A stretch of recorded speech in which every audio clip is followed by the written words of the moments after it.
Recording by Sangam Video Mokwa। मिले खातिर हमारा से देवे घरे अइल जान गइले जीजा जी का तू कइला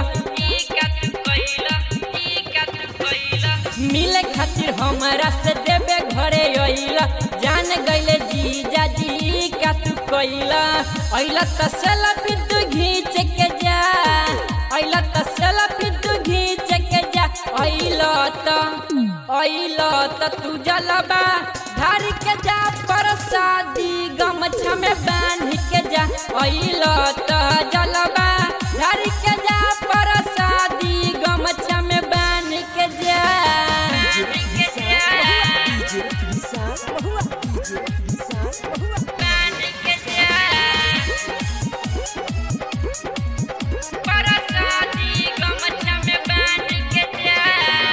लैले बानी रोटी भुजिया पनिक में बान के कैसे खियाई हमहू अपना हो जान के लैले बानी रोटी भुजिया पनिक में बान के कैसे खियाई हमहू अपना हो जान के सबे गइल सूती खाला भुजिया रोटी केहू नहीं देखी पीला फ्रूटी साथ में सेल्फी तू घींच के जा साथ में सेल्फी तू घींच के जा अइला त तू जलबा धारी के जा परसादी गमछा में बांध के जा अइला त जलबा धारी के जा परसादी गमछा में बांध के जा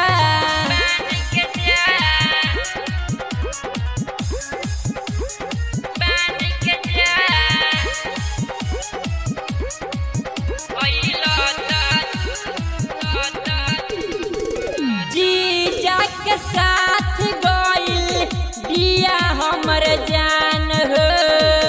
भोला जी करा दी है इनका बेड़ा पार हो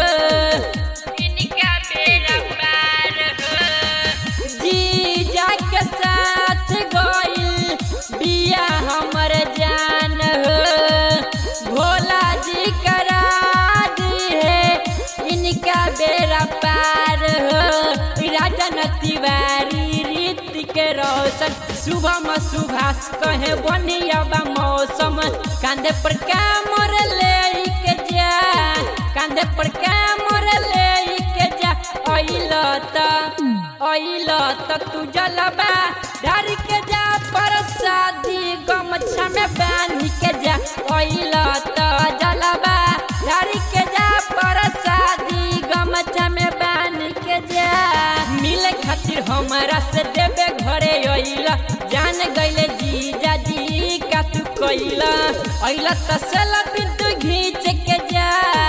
अइला त सेल्फी तू घींच के जा अइला त तू जलबा धारी के जा परसादी गमछा में बांध के जा अइला त जलबा धारी